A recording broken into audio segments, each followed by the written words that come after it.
देखो बेटा, हम लोग रूट 7 को आज हम लोग इरेशनल प्रूव करना देखेंगे। रूट 5 को हम लोग करके देखेंगे, आज जल्दी से हम लोग कैसे प्रूव कर पाएंगे उसको हम लोग देखेंगे। वैसे ही शुरू करते हैं process. Let root 7 is a rational number. समझेगा बात को? पहले वाले जैसे रूट 5 को किए थे बस उसी तरह कर रहे हैं, रैशनल नंबर। क्लियर है? समझो, रूट 7 यदि रैशनल है तो हम लोग कैसे लिख सकते हैं? रूट 7 को p बाई क्यू के फॉर्म में लिख सकते हैं। चलो यहां पे एक कंडीशन लगा देते थे, क्या बोलते थे? जहां p एंड q आर को प्राइम नंबर बोलते थे, को प्राइम, और क्या बोलते थे? And q is not equal to 0 बोलते थे। क्लियर है? समझो बात को। अब क्रॉस मल्टीप्लाई करो, क्या मिलेगा? इसके नीचे 1 है बेटा, p इंटू 1 p मिला, मतलब रूट 7 q। क्लियर है? p is equal to, cross multiply किया, चलो स्क्वायरिंग करो, squaring both side, squaring both side किए, क्या मिला भैया हम लोगों को? p का स्क्वायर किए, p स्क्वायर हुआ is equal to root 7 q का स्क्वायर करोगे, दे हम लोग रूट 7 का स्क्वायर किए, रूट हटा, मतलब 7 q स्क्वायर बोलेंगे। अब समझो बात को, p square by 7 is equal to q square बोल सकते हैं। अब समझो, यदि p स्क्वायर कोई नंबर होगा, उसको 7 से डिवाइड कर रहे हैं, तो q करके, q स्क्वायर करके कोई नंबर मिला होगा। बात आ रहा समझ? अब समझो, यदि p स्क्वायर डिविजिबल है 7 से, मतलब p क्या होगा? भी डिविजिबल होगा 7 से। जैसे उसका एक एग्जांपल हम लोग लेते हैं फटाफट करने के लिए, एग्जांपल का समय भी नहीं है लेकिन देखते हैं हम लोग। जैसे मान लो 2 का पावर मान लो है 2, मतलब ए हो गया 4। अब कहते हैं कि 4 यदि मान लो 2 से डिविजिबल है, तो इसके अंदर वाला जो जो ये जो p के फॉर्म में बैठा हुआ है कि 2 भी 2 से डिविजिबल होगा। मतलब कि कहना चाह रहा है कि यदि p स्क्वायर डिविजिबल है 7 से, तो p भी डिविजिबल होगा 7 से। जो डिवाइड करके क्यू करके कोई नंबर दे रहा है। चलो यहां पे एक स्टेटमेंट लिखते हैं, p स्क्वायर इज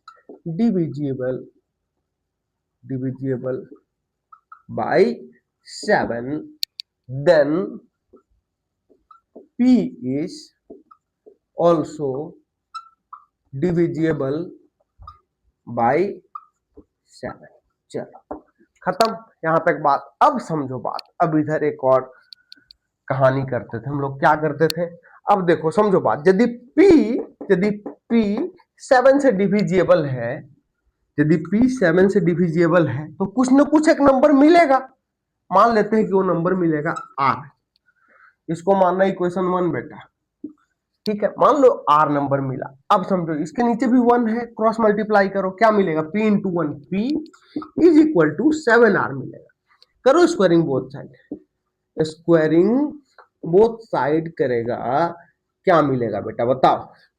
p का स्क्वायर करो, क्या मिला बेटा? p square is equal to 7r का स्क्वायर करो, 7 का स्क्वायर क्या मिला? 49r square. क्लियर है? अब इक्वेशन 1 में आओ। इक्वेशन 1 क्या कहता है? p square is equal to 7q square.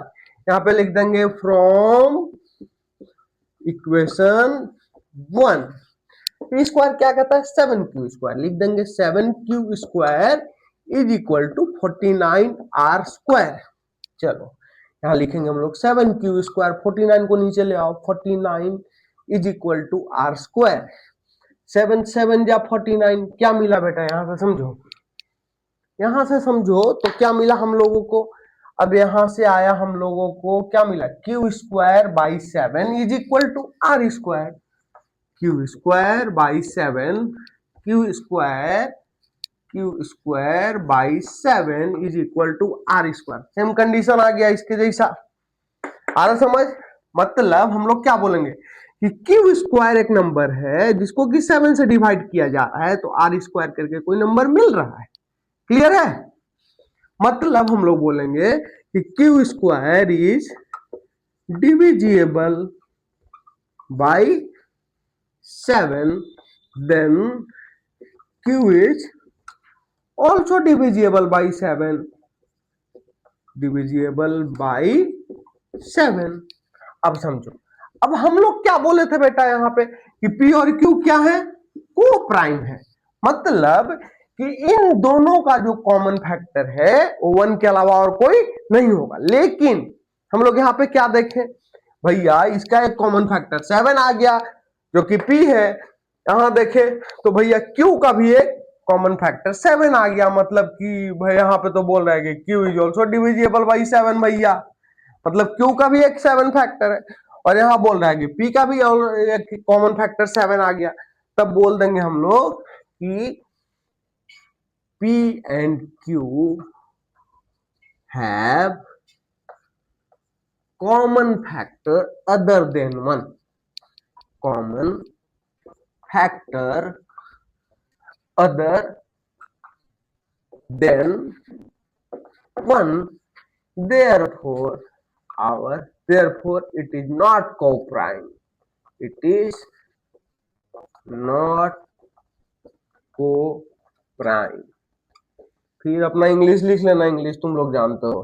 तो आवर assumption was wrong,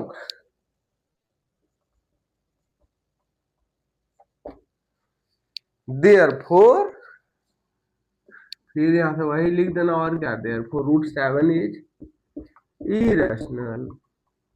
आ गया समझ? ऐसे ही प्रूव करेगा सारे को, √2 को, √3 को, बस हमको लगता है 2-3 मिनट लगेगा प्रूव करने में। ठीक है, चलो अच्छा हो एग्जाम तुम लोग का यूनिट टेस्ट, चलो 20 मार्क्स का होता है।